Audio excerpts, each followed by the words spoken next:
Did you know? Did I know? Did you know? What? I don't want to tell you anymore. It's going to ruin the anticipation. Ah, Yeah, it's over. I'm sorry. I'm going to actually go along with it, but yeah. I used to go to the mall as a kid. Did you know I used to just challenge strangers to ping pong? You did? Wait, so when did you go over to your friend's house to play ping pong? When was that story where you I don't want went... to talk about it. I want to talk about this story. Okay, This yeah. is much better. I choose. You would go to the mall and but where's the ping pong table?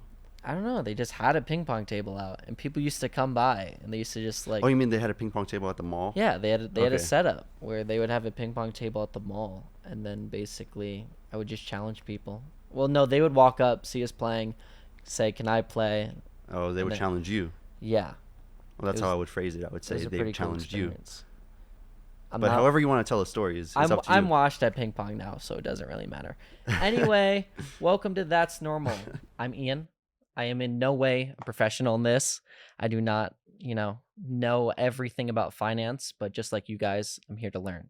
Today, I'm joined by Sergey, my lovely co-host. Do you want to introduce yourself? Do you want to say hi? Anything you want to say? I'm excited. It's our first episode.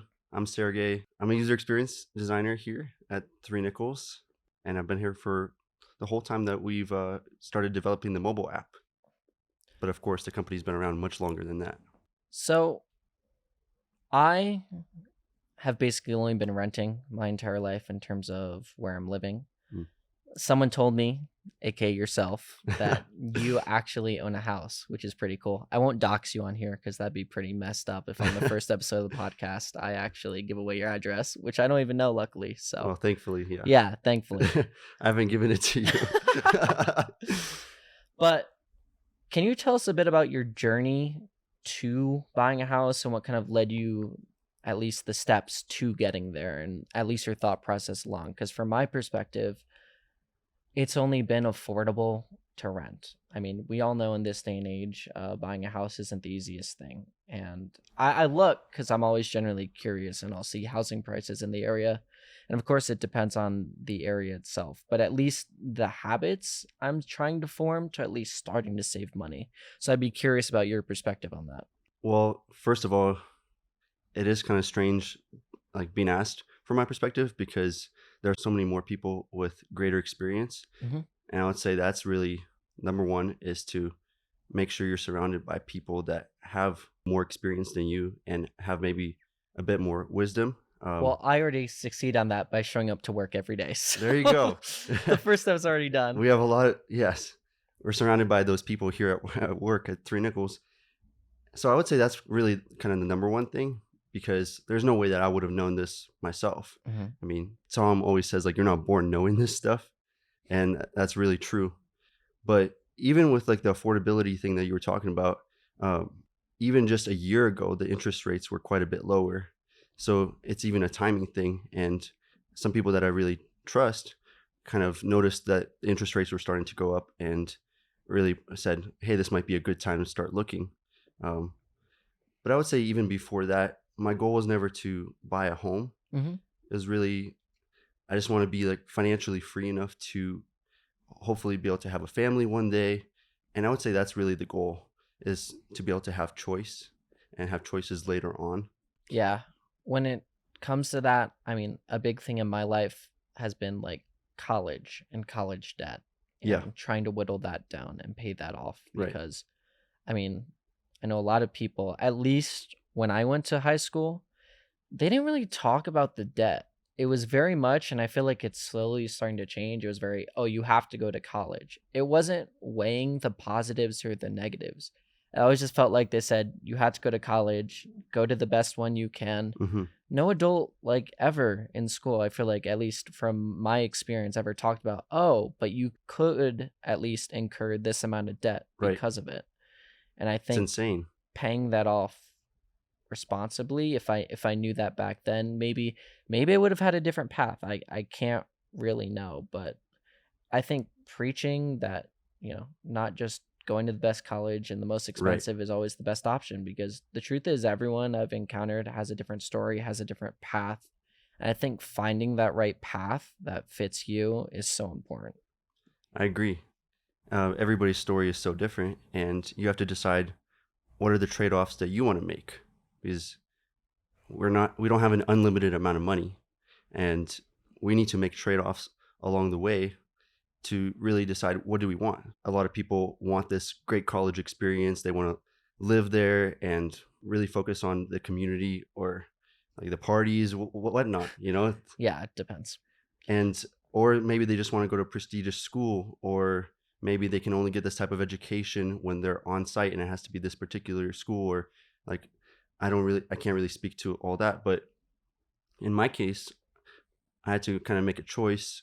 I went to community college for the first 2 years because that was a lot more affordable, Yeah. but it meant giving up that particular, college experience that my friends were having.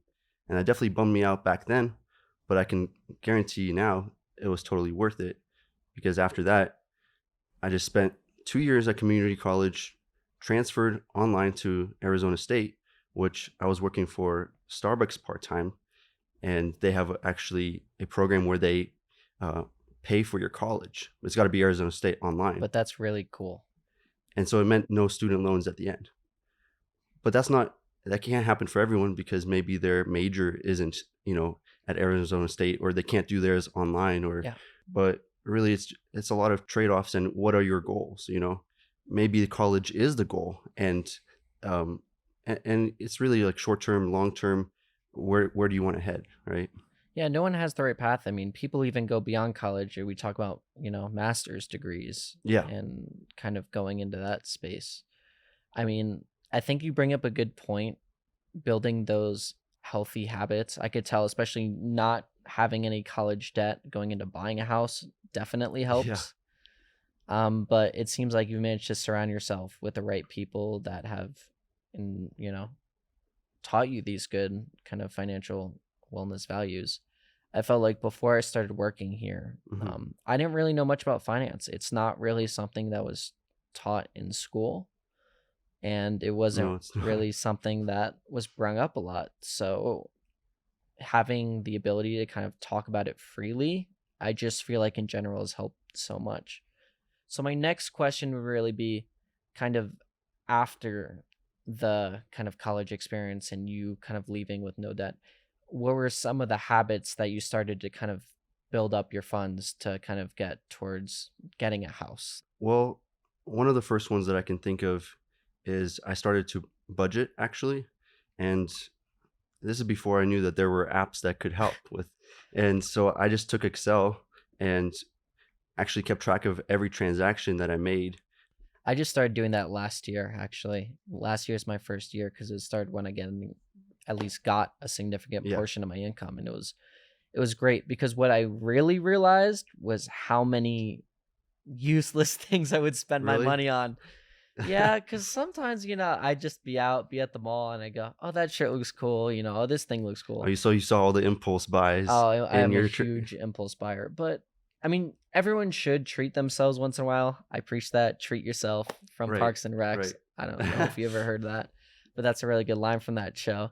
And I feel like there is that balance, but sometimes you can overindulge. For And sure. I And it becomes don't, a habit, right? yeah, I don't want to end up in that scenario where 40 years from now I'm going, I can't believe I did that in the past. Right. So you're taking action now to see where's your money going, and Yeah. then making choices based on that. And I feel like finding that balance between saying, hey, enjoy today, but also Yes, that's know huge. about yourself in the future, finding that balance is so key. And I honestly don't know if I found the perfect balance yet. I don't know. I feel like it's always changing for a person. I feel like what maybe is your balance today, maybe your priorities shift because Right. every single person has different goals. My goals are always changing. So kind of finding that good balance is kind of key in my mind. But Well, like, what if your goals change, or what if you've paid off debt? Well, you're gonna have a little bit more breathing room, right? yeah, And so you could probably treat yourself a bit more than when what if your goal is to pay off debt? Well, then you're giving your money a purpose. And then now when everybody goes to coffee and you decide, well, I can't join today, it doesn't feel like a bummer because you're saying, oh, I'm closer to paying off That's a debt. bad example. I'm pretty bad with coffee. I need my coffee to get through the day, I'll be honest. But Okay, all continue. right. If only there were free coffee at the office, right? Yeah, but Starbucks It's is not a so frappuccino. close. It's not a frappuccino. Okay, I I have to see. get my frappuccino. It's Yep, just I'm a very ritualistic person. I'm a very routine person. makes It's like sense. it's a daily thing for me, but I think, it's very possible to be like, "Oh, maybe I should cut out, maybe one frappuccino a week, Exactly. something easy." Yeah. Right. And that's easy to do. And it's easy to make that sort of choice when you're looking at the long-term goal or even the short-term one. I want to buy a house, so I'm going to live, you know, maybe like lower rent area so that I can start saving up. And I remember for the first, because I've only been in Reno for 3 years, but for one of the years I lived by myself, and I chose one of you know, the kind of the cheapest areas to live, just so that I could save that couple $100 every single month, But because it's a huge difference, yeah, like that where you stacks live in the up. city. Yeah. Yeah, I even mean, a huge part of that is discipline, right? I feel like, discipline. Yeah, self-discipline is a term I've heard all my life. And with self-discipline as a whole, I mean, it can be a struggle, but I think a lot of it has to do with repetition, kind of keeping that momentum going of kind of being yep, able to say, like we talked about with the Frappuccinos, oh, cut this out once a week, cut right, this out twice a week. It's just something that a lot of this, I don't want to say is a personal battle, but it really is kind of this mental battle of being able to keep yourself in check and being able to kind of regulate yourself on a lot of different things. I don't think it's right. necessarily has to be that depressing because the ultimate goal is to just better yourself. Even like to Okay, me, yeah. a one small step of, maybe cutting out even a couple bucks a week. I can't speak. I never learned English actually. I'm just making this up as I go. You're doing Just great. like with oh really? Thank you. Thank you. But even a couple steps a week, I feel like as long as it's something you didn't do before and you're making a step towards a positive future, kind of really helps that. That's a cool perspective where just a positive change is a goal in and of itself. From my perspective, I think my next question would be what was the stress like of kind of buying a house and kind of along that process? Did it feel like too much or how Oh was yeah, that? Yeah. it was overwhelming for sure. I definitely needed other people to go through the process with me because there's just so much paperwork and so many details that you could do research all day long, but the real estate agent is an expert. Like this is they live and breathe this stuff, so they're gonna know way more than you. And it's helpful to. It's not just helpful. It's imperative that you get their perspective, and they're the ones like showing you around. And it's just so overwhelming in that process. I don't really like a lot of choice, so it Yeah. actually worked out fine because there were only like a few places that kind of worked for my price range. So the way it works, right? The realtor takes a certain percentage. Is that how does that Yes. payment that kind of That part works? was a little bit mysterious because it's not like the check ever came from me, right? Yeah, Uh, that's fair. I don't want to push you into something you're not comfortable with. I'm just trying to kind of oh no, understanding that process. So the realtor, I wish I understood takes that process yeah, more. because it's it's important. I'm hoping into within the next 10 years that becomes apparent. So I'm trying to kind of get concept and hopefully, for all listeners, it also Thankfully, helps we them. have a lot of tools in the house module and three nickels. That's true. And even if you learn that stuff the first time, you need to learn it again or get fresh on that information. And of course, things change as always. So you need to be up to date. And that's where a real estate agent is just crucial. I've heard a lot of realtor horror stories. Do you feel like you got the lucky end of the straw with that? Oh, I got one of the best, That's but that awesome. was she was personally recommended to me. Okay. So that Yeah, happened so to I you. didn't just go research on my own. Uh, Again, surrounding yourself with people you trust, and she did great. She, knew what I was looking for and just had a few spots that were really available and helped me find it very quickly.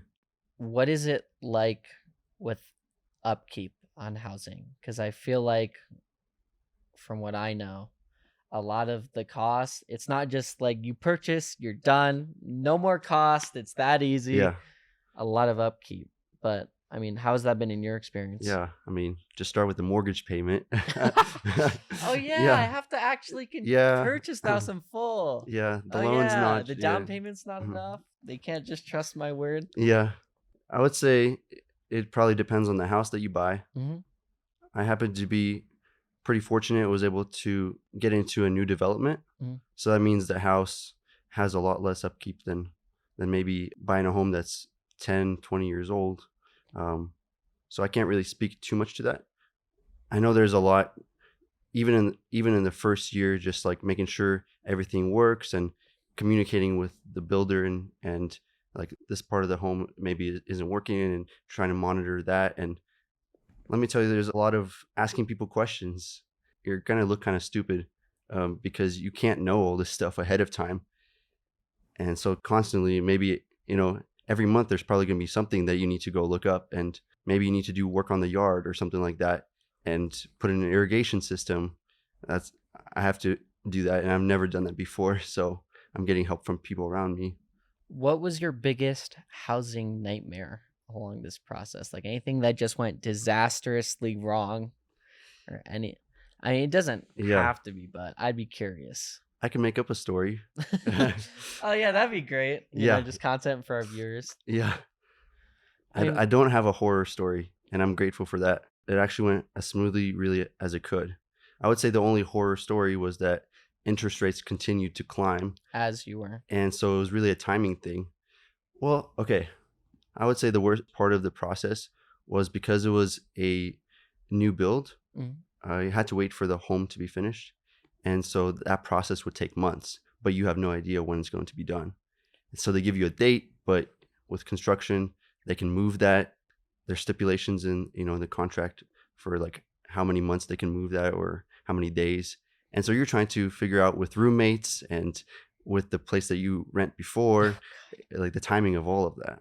How long was the process, you would say, from like you knew you wanted to buy a house to you're living in the house? Well, it was around 6 months, which That's I actually don't know if not that's as quick or bad. not. That feels quick to me, I feel like, because buying a house is a huge step. So I Right. feel like for me that doesn't feel like unapproachable. But I don't know. I think it depends obviously from person to person because I've For I've sure. had friends that I feel like it's taking them years. But that also is because that's involved the process of them selling their old house, which that's a whole nother thing. Yeah, I have no idea about any of that.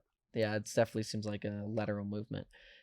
Well, I just want to say, kind of in general, it sounds like you've had a very actually not bad process, which Thankfully, is yeah. nice. Yeah, because it Yep. seems like it can be a hassle. I I appreciate you coming on talking to me about this because I had no idea about any of this. So just kind of that extra perspective, and I feel like it gave me a little bit more confidence in maybe kind of going out and searching that I didn't have before. I really appreciate. So thank you for coming on. Thank you, and I appreciate your perspective too, as far as goals and positive self change that I hadn't even thought about it like that before. So thank you. For all you guys watching, thank you. This has been That's Normal, unscripted since 2023. Have a good night, day, whatever. I don't really care. Goodbye.